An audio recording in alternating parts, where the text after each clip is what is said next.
Magandang umaga, Pilipinas. Sa punto pong ito, makakapanayam na natin ang isa sa mga weather forecasters ng Pag-asa. Wala pong iba, kundi si Mr. Hiner Kitlong. Good morning po, Sir Hiner. Eto sa mga nag-aabang, ano po ba magiging lagay ng panahon ngayong araw ng Biyernes?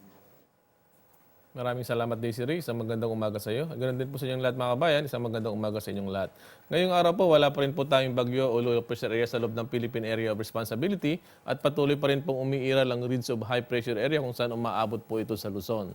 At dahilan po dyan, ang buong bansa ay makakaranas pa rin po ng bagyang maulap hanggang sa maulap. Ibig sabihin po nito, sisikat ang araw sa umaga, magiging mainit, umalinsangan sa tanghali. Yun nga lang po, pagdating ng hapon o kaya gabi, maaari po itong makaranas ng mga pag-ulan at pagkulog, pagkidlat. Mag-ingat lamang po tayo dahil pag ito po tumabot sa inyong lugar, may kalakasan po ang ulan nito at nagkakaroon din po ito ng malalakas na hangin. Yun nga lang, mga 1 hanggang 2 oras lamang po ang pagtagal ng ulan.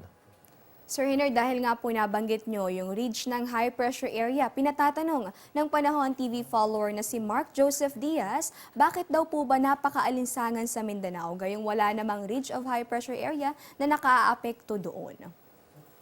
Maraming salamat, Mark Joseph, sa iyong tanong. Unang-una, Mark Joseph, kailangan natin alamin muna kung nasaan ang pinakamalamig na temperatura.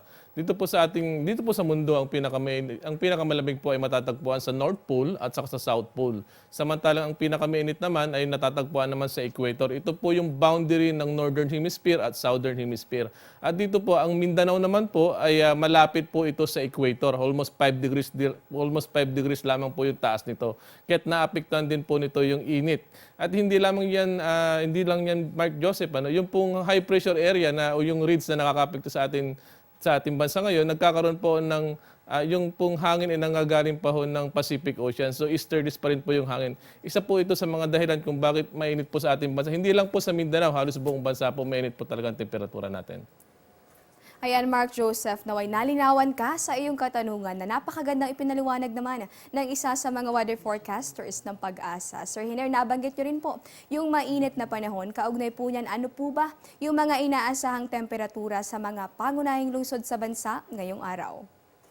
Yes, sa ngayon po dahil ridge of high pressure area pa rin po yung nakaka-apekto, inaasahan po natin ang mga temperatura po dito po sa Metro Manila ay hindi po bababa o aabot na halos nasa 33.8 degrees Celsius po ang naitala kahapon.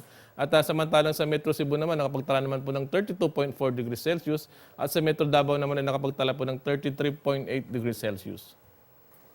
Ito naman po, Sir Hiner, dahil marami nang nakakamiss dun sa bahagyang malamig na panahon dahil maalinsangang panahon ngayong umiiral mula pa noong nakalipas na linggo. Ang tanong ko po, inaasahan po ba nating muling babalik yung epekto ng habagat bago matapos ang buwan ng Hulyo?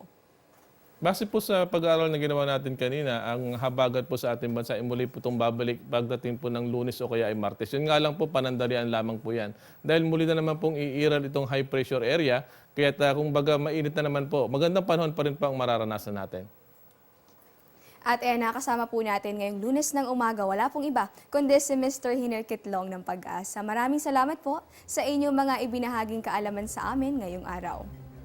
At dito na po nagtatapos ang aming programa. Ito po ang Panahon TV kung saan walang pinipiling panahon ang pagbibigay impormasyon.